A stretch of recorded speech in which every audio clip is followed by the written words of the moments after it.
OK, ons praat van die inblywende woord. Jy sien, maar die wapenuitrusting van God is daar om elke gelowige te beskerm.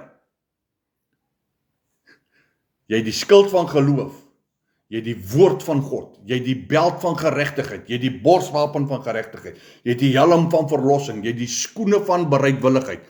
Dit is die goed wat my en jou beskerm vir die vuurige pyle, vir die goed wat by jou ore ingaan.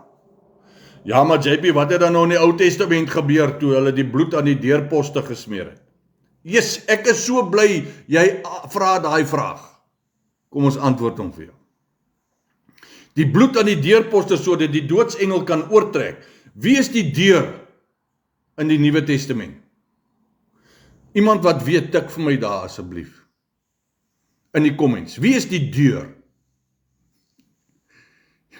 Johannes 10. Jesus sê, ek is die deur van die skape. Ek is die deur. Jy kom by my in. Ek is die deur. En is sy bloed wat nou aan die deurposte gesmeer is. Met ander woorde, as ek deur hom gaan, die kruis is die deurpos van die Nuwe Testament. As ek in hom is, dis presies wat hy vir my sê, as jy nie in my bloed eet en my bloed drink en my liggaam eet nie, dan kan jy nie in my wees en ek in jou nie. Hy is die deur in die Nuwe Testament. Johannes 14 vers 6 sê dit vir ons so mooi. Hy sê, en ek wil die skrif reg quoteer, sodat jy hom nie misverstaan nie, want ek hoor en ek lees so baie, die skrif word misgekwoteer.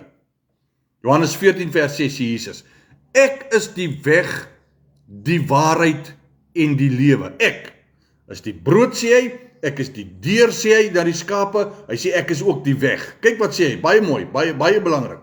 Hy sê ek is die weg, die waarheid en die lewe. Niemand. Wat beteken niemand? Kom ek vraag of jou daai vraag. Wat beteken niemand? Niemand beteken nie die Jode uitgesluit of die moslems uitgesluit of die hindoes uitgesluit nie, of die groot Christene uitgesluit. Niemand beteken niemand. As Jesus sê, niemand kom by die Vader uit behalwe deur my nie, dan beteken dit, ek gee nie om wie jy sê, wat jy sê en hoe jy alabakbaar of wat ook al nie, jy moet deur Jesus gaan, jy moet by die kruis kniel. Hoekom? Want jy moet gewas word deur die bloed. Jy moet die prys erken wat betaal is, sodat die Gees van God kan inkom in jou indwelling en dat hy jou kan lei.